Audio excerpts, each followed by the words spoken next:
The cold expanse of space lay vast and uncharted beyond the cockpit window of the Pioneer, humanity's frontier research vessel. John Carter, a grizzled engineer with a knack for improvisation, stood beside his colleague, Dr. Alex Freeman, a brilliant physicist. Together, they examined the scans of a mysterious alien structure that had appeared on their radar. "Look at these readings, John. This isn't just another rock floating through space. It's emitting some kind of energy signature that's off the charts," Alex remarked, his voice a mixture of excitement and disbelief. John leaned in closer, squinting at the data on the screen. "That's no natural phenomenon, Alex. It's clearly artificial.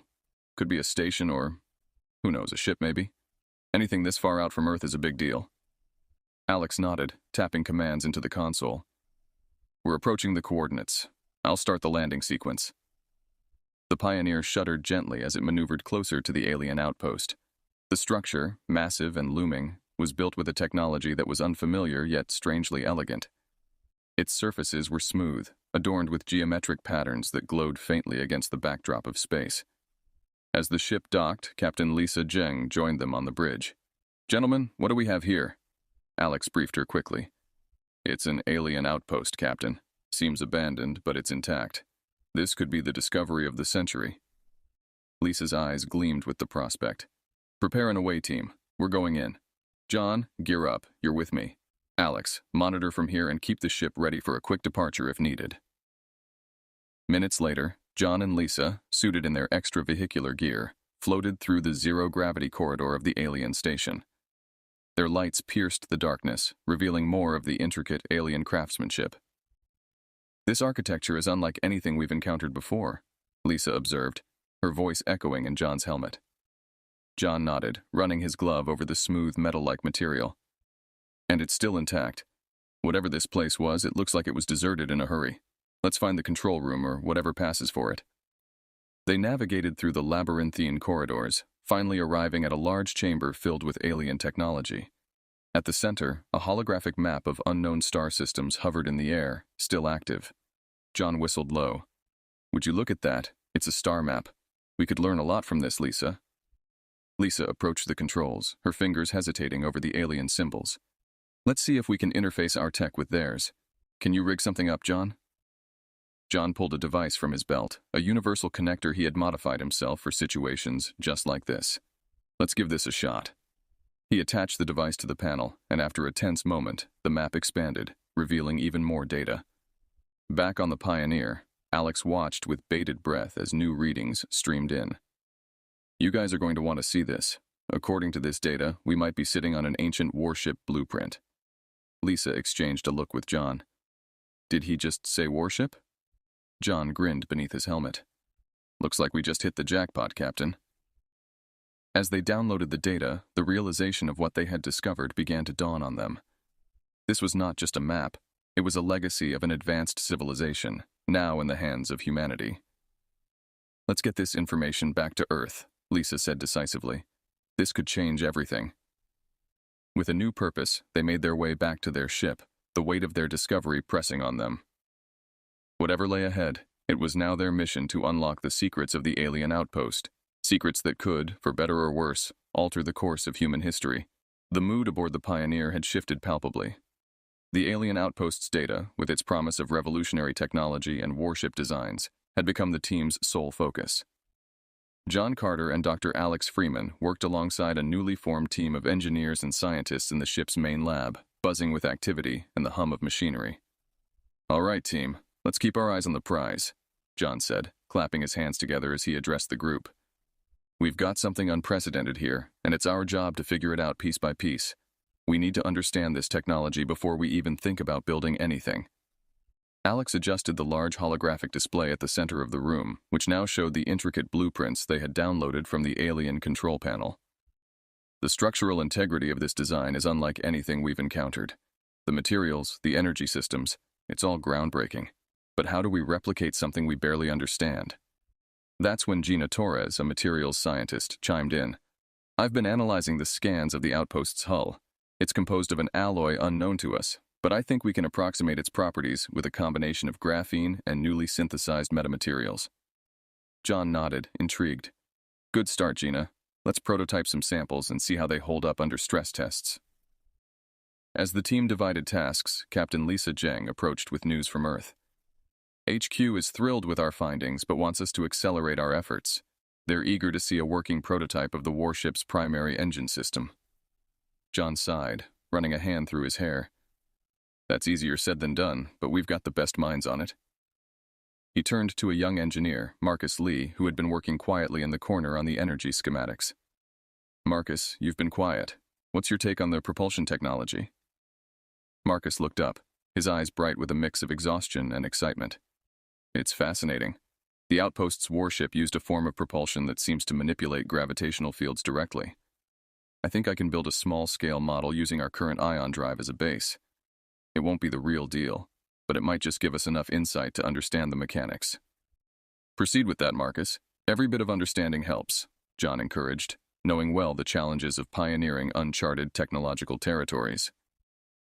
Over the next few weeks, the Pioneers' labs turned into a frenetic workshop of trials and errors. The team worked around the clock, synthesizing new materials, configuring alien technologies with human interfaces, and running countless simulations. One afternoon, as John and Lisa reviewed the progress reports, a cheer erupted from the propulsion lab. They exchanged a glance and hurried over.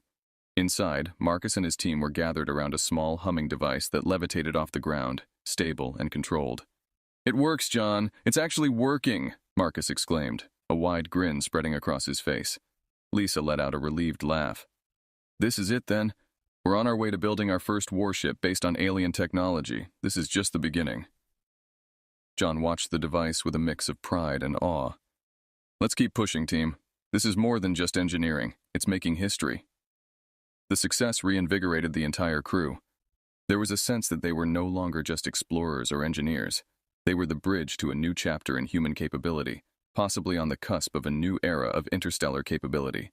With each successful test and prototype, the blueprint of the alien warship began to take shape in a form that humanity could understand and replicate.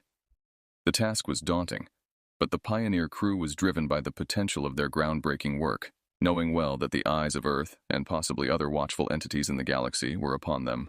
Aboard the Pioneer, the atmosphere was charged with anticipation as the team prepared to test the full-scale model of the propulsion system they had developed from the alien blueprints.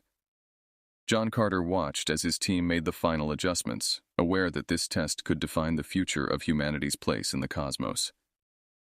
"Everything's set, John," Marcus reported, checking the readouts one last time. "We're ready to initiate the test sequence as soon as you give the go-ahead." John nodded, feeling the weight of the moment. "Do it. Let's see if we've really cracked their technology." As the engine hummed to life, a surge of energy rippled through the ship. The Pioneer shook slightly, a testament to the power they were attempting to harness. Then abruptly the alarms blared. "Energy spike from the engine room." Alex's voice came through the intercom, tense and alert. "We're detecting an unknown signal being broadcast into space. It's massive." John and Lisa exchanged a quick look of concern. "Shut it down, Marcus. Now," John ordered, but it was too late. The signal had been sent, piercing through the cosmos at the speed of light. Within hours, the response came, not from Earth, but from the depths of space. A fleet of sleek, metallic ships appeared on the Pioneer's radar, closing in rapidly. They were unlike any design humans had crafted or encountered in their probes and explorations. "Unknown vessels incoming," Lisa stated, staring at the screen. "They're hailing us." On the bridge, John, Lisa, and Alex gathered as the alien communication channel opened. The screen flickered and then stabilized to reveal a being with a sharp, angular face and deep, resonant eyes. It spoke in a surprisingly smooth tone, translated almost instantaneously by the ship's AI. "I am Commander Terrelv of the Zentari.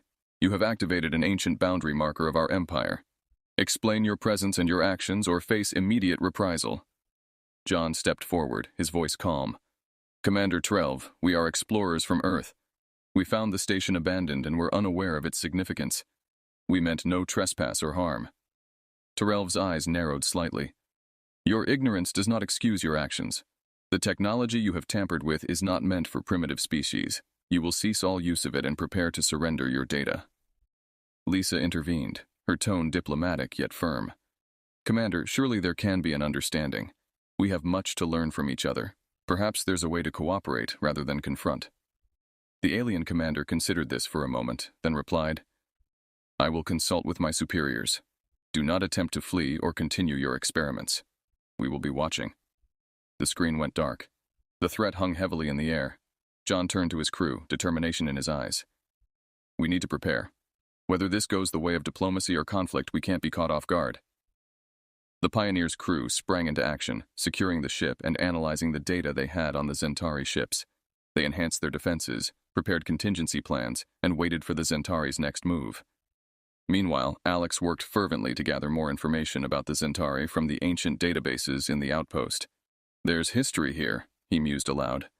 The Zentari were once a vast empire, known for their strict territorial laws.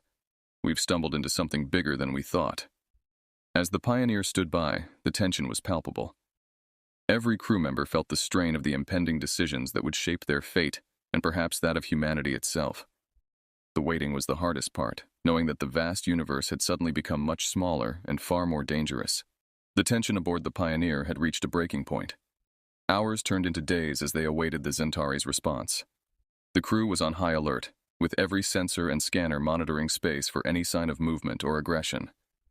John Carter spent long hours strategizing with Captain Lisa Zheng, preparing for every conceivable scenario. John, if they come back with hostile intentions, are we ready? Lisa asked, her eyes scanning the latest defense updates. John sighed, his face drawn with fatigue and stress. We've done everything we can to prepare. The ship's defenses are as strong as they can be without actual combat testing. We'll have to rely on our wits as much as our weapons. Their conversation was abruptly cut short by a sudden alert from the radar technician. Multiple incoming contacts. It's the Zentari and they're armed. On the bridge, the view screens lit up with the approaching Zentari fleet. Sleek, aggressive vessels, bristling with weaponry, moved into an attack formation around the Pioneer. Commander Terrell appeared on the communication screen, his expression stern.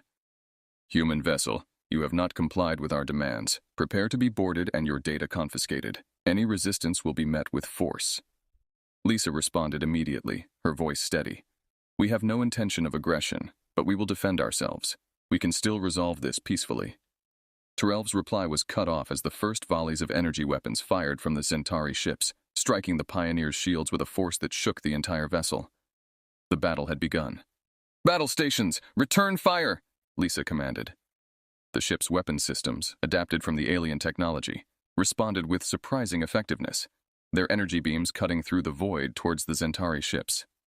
John coordinated the defense from the engineering deck, rerouting power to shields and weapons as needed. Keep those shields up. Marcus, how's our propulsion? I need maneuverability. Marcus, stationed at the propulsion controls, worked feverishly. We're at 80% capacity, John. I can boost it for short bursts, but it'll put a strain on the grid. Do it. We need every advantage we can get, John replied as another barrage rocked the ship. The Pioneer weaved through the Zentari fire, its advanced engines allowing for nimble movements that surprised their attackers. Meanwhile, Alex and Gina worked to deploy a series of experimental drones they had been developing. These drones, equipped with light armament and sensors, provided additional distractions and intel on the enemy's tactics. As the battle intensified, John noticed a pattern in the Zentari attack formations. Lisa, I think I see a weakness. Their left flank drops shields momentarily when they cycle weapons. If we concentrate fire there, we might break through. Lisa nodded, directing the tactical team to adjust their targeting. Focus all fire on my mark. Now! The coordinated strike was more successful than they had hoped. A Zentari ship faltered, its shields failing under the concentrated energy blasts. Seizing the opportunity, the Pioneer delivered a decisive blow, disabling the enemy vessel. The unexpected loss threw the Zentari into disarray, giving the Pioneer a much-needed reprieve. Lisa seized the moment to address her crew, her voice resolute and clear over the comm. We've shown them we're not easy prey. Prepare to repel boarders and keep our systems running. This isn't over, but I know we can do this. Stay sharp and look out for each other. As they braced for the next wave of the assault, John and his team felt a renewed sense of determination. They were no longer just defending the Pioneer, they were fighting for the future of humanity itself. The battle raged on, each moment critical, each decision potentially altering the course of this unexpected war. The void of space around the Pioneer was alive with the dance of battle as John Carter and his crew faced the onslaught of the Zentari fleet. With their initial surprise attack repelled, the Zentari regrouped for another assault, this time with even greater ferocity. On the bridge, Lisa Zhang coordinated the ship's defenses, her voice calm yet urgent. All sectors, report in, maintain firing patterns and keep our mobility high. We can't let them pin us down. John monitored the ship's systems from engineering, his hands moving deftly over the controls. Rerouting auxiliary power to shields. We've got to give the hull some breathing room. As the Centauri bore down on them, Marcus Lee's innovation with the propulsion system gave the Pioneer a significant edge. The ship darted through space with agility that belied its size, dodging the heavy fire that sizzled past its hull. "Nice flying, Marcus! Keep it unpredictable!" John shouted over the comm, his eyes on the fluctuating energy readings. Back on the tactical front, Alex Freeman analyzed the enemy's attack patterns from his station. "Lisa, I've detected a recurring delay in the Centauri's firing sequence. It's a small window, but it's consistent." Lisa seized on the information. "Time our counterattacks to that rhythm. Let's exploit every advantage." The Pioneer's gunners adjusted their timing, waiting for the gap in the Centauri barrage. As predicted, the delay came, and the human vessel unleashed a devastating return volley, disabling another Centauri ship. Cheers erupted from the crew, but the victory was short-lived. The Centauri, realizing their tactic had been deciphered, switched strategies, resorting to a more chaotic, less predictable firing pattern. Amidst the chaos, Gina Torres worked furiously on the defensive systems, implementing a dynamic shield modulation. It should help absorb some of the incoming fire and disperse the energy more efficiently. Her adjustments provided a momentary respite for the Pioneer, whose shields glowed a vibrant blue as they absorbed the next wave of attacks. Inspired by the resilience of their vessel, the crew's morale bolstered. John watched the energy readouts, impressed, yet wary. "Keep it up, Gina. Every bit of shield strength counts." As the battle raged, a distress call suddenly pierced through the commotion. It was from a nearby human mining colony, caught in the crossfire. Lisa's expression hardened. "We can't leave them defenseless. John, prep the rescue shuttles. We're going to need a quick extraction." John coordinated with the shuttle teams, setting a swift and risky rescue mission into motion. "You've got the green light, shuttle teams. Go!" The rescue shuttles darted from the Pioneer, weaving through the debris and blasts to reach the beleaguered colony. Meanwhile, Lisa directed the Pioneer to cover their approach, its guns blazing paths for the shuttles. The rescue operation was tense, with every second crucial. The shuttles made quick landings, hurriedly boarding the colonists amidst the chaos. Under the protective fire of the Pioneer, they made their escape, each shuttle filled with grateful civilians. With the colonists safe, the Pioneer resumed its defensive stance, now protecting not just its own crew, but also the lives of the rescued colonists. The stakes had been raised, and the determination of every crew member was palpable. As they continued to fend off the Centauri, the Pioneer slowly gained the upper hand through a combination of human ingenuity, bravery, and the advanced alien technology they had harnessed. With each passing moment, the crew of the Pioneer not only defended their lives, but also solidified their place as formidable warriors in the galactic arena. The battle in the void was far from over, but humanity had proven its mettle against a formidable foe. Following their grueling but victorious engagement with the Centauri fleet, morale aboard the Pioneer was higher than ever. Despite their successes, Captain Lisa Zhang and John Carter knew that the conflict with the Centauri was far from over. The Centauri had retreated, but their next move was uncertain.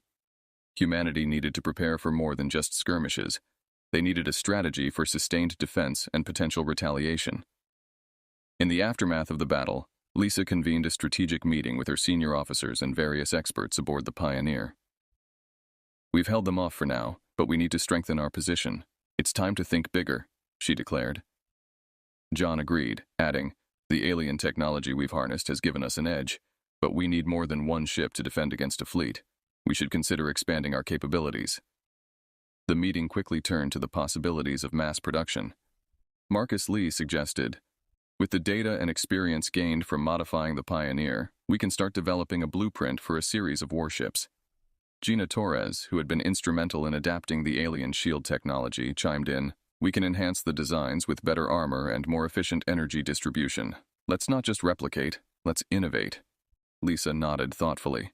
"I'll communicate our plans to Earth Command. We'll need every resource available if we're going to build a fleet." With Lisa's leadership, a robust communication campaign was launched to rally support from Earth's governments and private sectors. The gravity of the situation, combined with the proof of alien hostility, spurred a wave of unity rarely seen among Earth's historically fractious political landscape. As Earth began its frenetic effort to build a defense fleet, John took charge of forming a new training program for the crew that would man these ships. Utilizing simulators based on their engagements with these Centauri, John's program was designed to prepare the next generation of officers and engineers to handle the advanced technology and the pressures of space combat. Meanwhile, Alex Freeman led a team focused on deciphering more of the alien database they had secured from the outpost. Every bit of data extracted helped refine their understanding of the alien technology and its potential applications. This effort not only improved their current tech, but also opened doors to new tactics and strategies. As weeks turned into months, the fruits of their labor began to materialize. Earth's first 3 warships, modeled after the Pioneer but each with unique modifications, were completed. Named the Guardian, Sentinel, and Vanguard, they were soon launched into the void, joining the Pioneer and forming the nucleus of humanity's new space defense fleet. John watched the new ships join formation from the bridge of the Pioneer. "It's a start," he said quietly to Lisa, who stood beside him, both of them looking out at the growing fleet. "It's more than that, John," Lisa responded, her voice firm with resolve. "It's a statement. We're not just surviving, we're ready to contend." As the newly formed fleet conducted drills and further integrated the alien technologies, reports came in of more Centauri activity at the border of the solar system. The message was clear. The conflict was not yet over, and the real test of humanity's resolve and capabilities was just on the horizon. But with their enhanced fleet and united front, humanity was in a far stronger position to face whatever threats emerged from the depths of space. As the newly minted human fleet, spearheaded by the Pioneer, patrolled the outer reaches of the solar system, reports of renewed Centauri activity began to trickle in.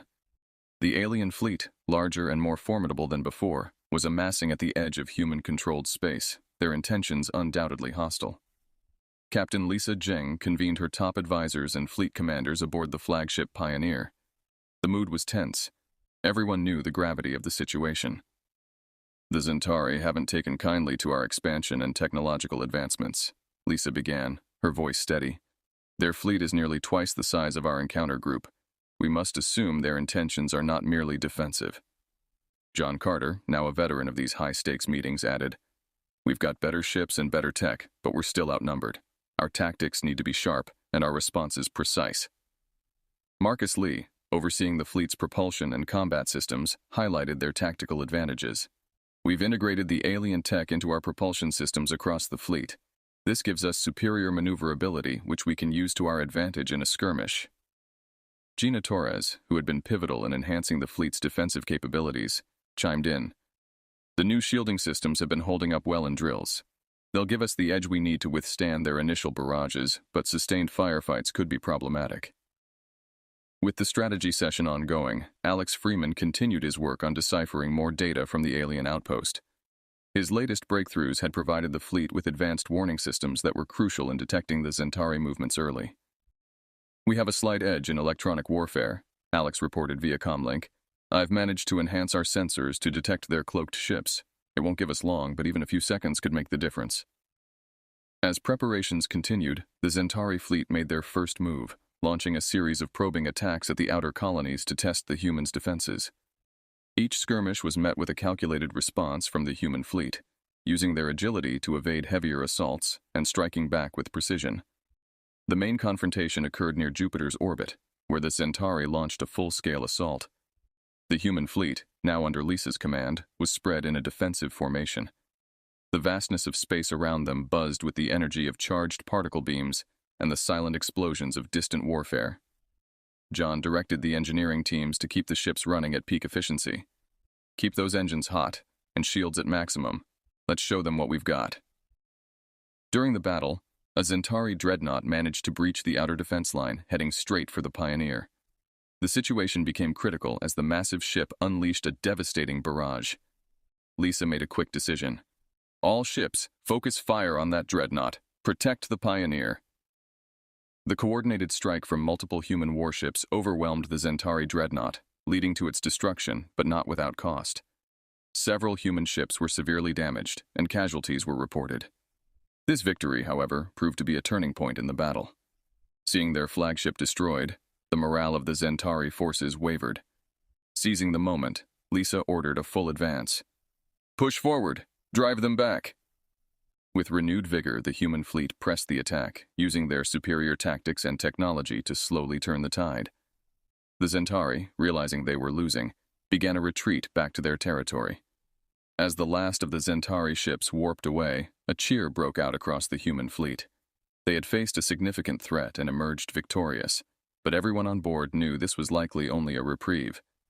The Centauri would regroup and return, but for now, humanity had secured its place in the galaxy, not just as survivors, but as a formidable force in their own right. Following their hard-fought victory, the human fleet, led by Captain Lisa Zhang on the Pioneer, regrouped and repaired, bracing for the Centauri's inevitable counterattack. The brief period of calm allowed the fleet to enhance their tactics and technology further, drawing on the lessons learned from their recent engagements. John Carter spearheaded an initiative to fortify the fleet's warships with improved armor and more efficient energy weapons. "We've seen what they're capable of," John addressed his engineering team. "It's time to step up our game. We need to be ready for anything they throw at us." The silence of the cold void was shattered when the Centauri returned, this time with a strategy that suggested desperation and determination. Their new fleet was vast, shadowing any force they had previously deployed. Their approach was not subtle, a direct charge to Earth, aiming to end the conflict once and for all. As the Centauri fleet advanced, a massive battle unfolded near Mars. The vast red planet served as the backdrop to one of the largest space battles in human history. The human fleet, although outnumbered, was better prepared and strategically positioned. Lisa Zhang, calm and resolute, commanded from the bridge of the Pioneer. "This is it. Hold the line. Protect Earth at all costs." The Centauri barrage was relentless, but the human ships maneuvered with the agility their foes lacked, dodging and weaving through the deadly blasts. John coordinated the fleet's responses, prioritizing targets and directing fire. Marcus Lee's innovations allowed the human ships to exploit the Centauri's slower maneuvering. "Use the gravitational fields of Mars to your advantage," Marcus instructed the fleet. "Increase velocity for sudden directional changes and counterstrikes." Meanwhile, Gina Torres ensured that the defenses held. "Shields are holding, but keep an eye on the energy reserves," she warned the ship captains. The battle reached a fever pitch as a Centauri command ship made a daring move to break through the human line. Lisa spotted the gambit and made a split-second decision. "All units converge on that command ship. Cut the head off the snake." John and his team executed her orders flawlessly. The human ships formed a spearhead, piercing through the Centauri formation to reach their command ship. With a coordinated barrage of their most powerful weapons, the command ship was critically damaged. As the command ship exploded in a brilliant flash of light, the Centauri fleet's formation broke. Without their leaders, confusion spread throughout their ranks. Sensing victory, Lisa pressed the advantage. "Push forward, drive them back, this ends today." One by one, the Centauri ships began to retreat, their will to fight crumbling. John watched the retreating ships, a mix of relief and exhaustion clear on his face. "We did it, Lisa. We actually did it." Lisa nodded, her eyes on the stars beyond the battlefield. "We did more than survive, John. We secured our future." In the aftermath, Earth celebrated the fleet's victory.